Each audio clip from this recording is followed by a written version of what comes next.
بسم اللہ الرحمن الرحیم ان الحمد للہ والصلاة والسلام علی رسول اللہ اما بعد۔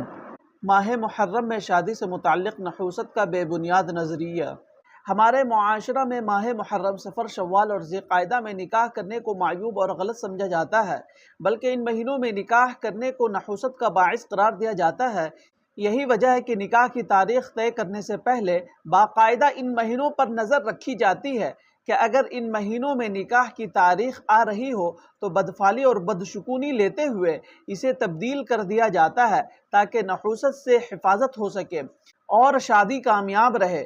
مہینوں کو منحوس قرار دینے کے معاملہ میں علاقوں اور قوم کے نظریات بھی مختلف ہیں۔ مختلف قومیں مختلف مہینوں کو منحوس قرار دیتی ہے۔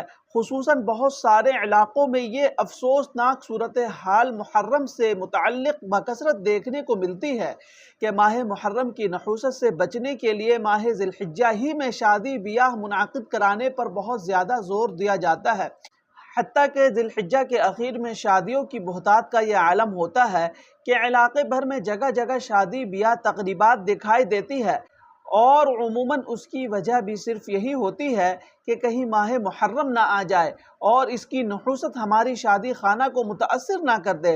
ایسے بے بنیاد نظریات میں عموماً خواتین زیادہ مبتلا ہوتی ہے، اس لیے اس معاملہ میں بھی مردوں کے مقابلے میں خواتین زیادہ دخل اندازی اور اصرار کرتی ہے اور بھرپور کوشش کرتی ہے کہ نکاح کی تاریخ ان نحوست والے مہینوں میں نہ آنے پائے۔ واضح رہے کہ ایسے معاملات میں خواتین کو مکمل اختیار دے دینا عموماً دنیاوی اور اخروی خسارے کا باعث بن جاتا ہے، اس لیے ایسے امور میں خواتین کو حکمت و بصیرت سے سمجھانا چاہیے، لیکن اگر سمجھانے کے باوجود بھی وہ غیر شرعی باتوں پر اصرار کرے تو ان کی بات ہرگز تسلیم نہ کیا جائے، بلکہ شادی دینی تعلیمات کے مطابق انجام دے دیا جائے۔